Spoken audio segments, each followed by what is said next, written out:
নমঃ পার্বতী পতে হর হর মহাদেব। আমি স্বপ্না, আর আমি আজকে বিগত শিব মহাপুরাণের আজকে 30 অধ্যায়ের ত্রম্বকেশ্বর উৎপত্তি প্রসঙ্গে গৌতম মুনির উপাখ্যানের আজকে 10, 11 এবং 12 নম্বর পাঠ করতে চলেছি। তোমরা সকলে চলে এসো বৃহৎ শিব মহাপুরাণের মধুর বাণী শ্রবণ করতে। আজকের শ্লোকটি হলো: নমস্কৃত্য শিবায়ব্য স্বস্তিম চক্রে স্বয়ং তদা নির্গুণায় নমস্তভ্যম শঙ্করায় নম পুনঃ পশ্চাৎ প্রকৃতি রূপায় পুরুষায় নম পুনঃ পশ্চাৎ বিষ্ণু স্বরূপায় ততস্য ব্রহ্মণে নম। শ্লোকটির মানে আজকে 10 নম্বর পাঠ থেকে পাঠ করতে চলেছি।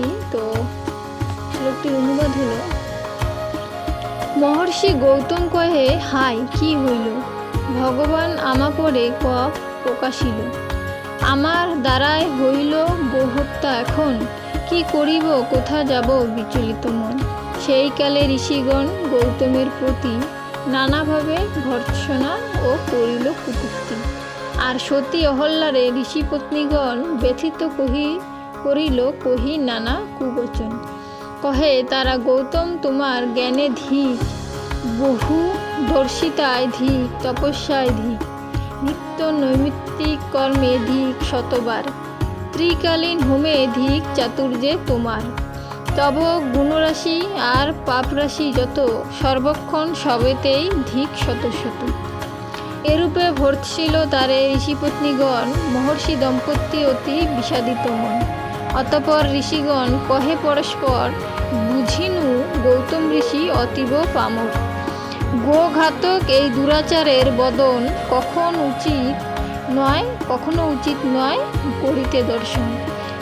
ঋষিপত্নী শিষ্য তৎপুত্রগণ একত্রে মিলিত হয়ে কহিল তখন, তোর মুখ দর্শনে পাপের সঞ্চার আর কর্মফলহানি হইবে সবার, আর এই আশ্রমে রহিবি যতক্ষণ ততক্ষণ পিতৃগণ কিংবা দেবগণ কোনরূপ বস্তু আমাদিগের প্রদত্ত গ্রহণ না করিবেন, ইহা জানি সত্য। তাহলে সপরিবারে এই স্থান হতে প্রস্থান করিবে তুমি অতীব তরিতে। ক্রোধান্বিত ঋষিগণ এরূপ কহিয়া প্রহার করেন তারে লৌহদণ্ড দিয়া। হায় হায় করি তবে গৌতম তখন নিজেকে ধিক্কার দিয়া করেন কন্দন। অতঃপর কহিলেন, আমি পাপী বড়, আমার সমান কেহ নাহি পামর। তোমরা যথার্থ কথা বলেছ নিশ্চয়ই, আমার এখানে থাকা উচিত না হয়। এক্ষণে দূরেতে আমি করিব প্রস্থান, তোমরা সুখেতে হেতা কর অবস্থান। অতঃপর ঋষিদের আজ্ঞা অনুসারে গৌতম সপরিবারে এক ক্রোশ দূরে গমন করিয়া এক কুটির গড়িয়া অবস্থান করিলেন দুঃখযুক্ত হইয়া। দৈব পিতৃ বা বৈদিক কর্ম আদি যত সকল হইতে তিনি হলেন বিরত। কিবা ঋষি কিংবা তাহাদের পত্নীগণ কেহই তথায় নাহি করিল গমন।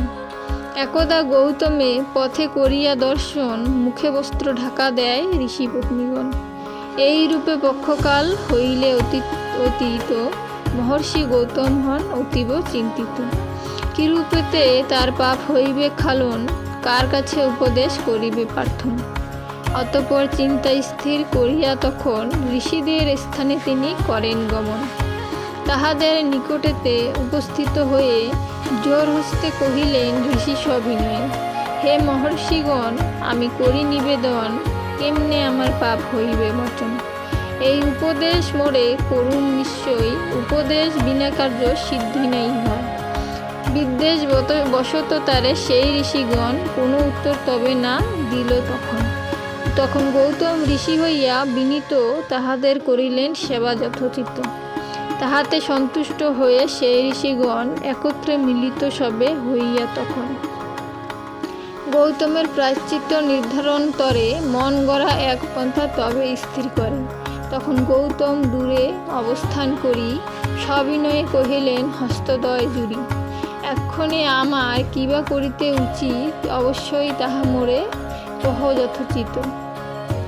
তবে সেই ঋষিগণ কহেন তখন, একমাত্র প্রায়শ্চিত্ত শুদ্ধির কারণ, তাই হে গৌতম দেহ শুদ্ধির নিমিত্ত, এক্ষণে করিবে তুমি এক প্রায়শ্চিত্ত। সমগ্র পৃথিবী তুমি প্রদক্ষিণ করো, তবে নিষ্কৃত পাপ ঘুচিবে 70। অতঃপর হেতাপুন করি আগমন, 1 মাস ব্যাপী থাকেই ব্রতপরায়ণ। তখন এই ব্রহ্মগিরি 100 বার প্রদক্ষিণ দেহশুদ্ধি হইবে তোমার। কিংবা এই স্থানে গঙ্গা করিয়া নয়ন, তাহাতে করিবে স্নান হয়ে শুদ্ধময়। পরে কোটি শিবলিঙ্গ করিবে পূজন, তবেই তোমার শুদ্ধি হইবে তখন। কিন্তু তার পূর্বে এই ব্রহ্মগিরিবরে প্রদক্ষিণ করিবে যে 11 বারে। পরে 100 কলস জলেতে স্নান করো, তাতে তুমি পাপমুক্ত হইবে 70। ঋষিদের এইরূপ ব্যবস্থা পাইয়া মহর্ষি গৌতম হন হর্ষিত হইয়া। তবে গিরি প্রদক্ষিণ করি বিধিমতো মহেশ্বরে পূজিলেন হয়ে ভক্তিযুক্ত। অহল্যা দেবীও তবে পতির সহিত সেইরূপ আচরণ করেন বিহিত। তবে ভগবান বিশ্ববাহন তখন তাহার পূজায় অতি সুপ্রসন্ন হন।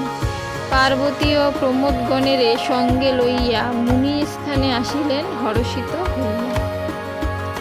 আজকে গৃহীতশিব মহাপুরাণের 30 অধ্যায়ের 10, 11, 12 নম্বর পাঠ এখানেই সমাপ্ত হলো। সকলে অবশ্যই চেষ্টা করবে এটা শুনবে গৃহীতশিব মহাপুরাণের মধুর বাণী শ্রবণ করার বা গৃহীতশিব মহাপুরাণ পাঠ করার। আজকে এখানেই সমাপ্ত করছি। সকলে ভালো থাকবেন। ধন্যবাদ।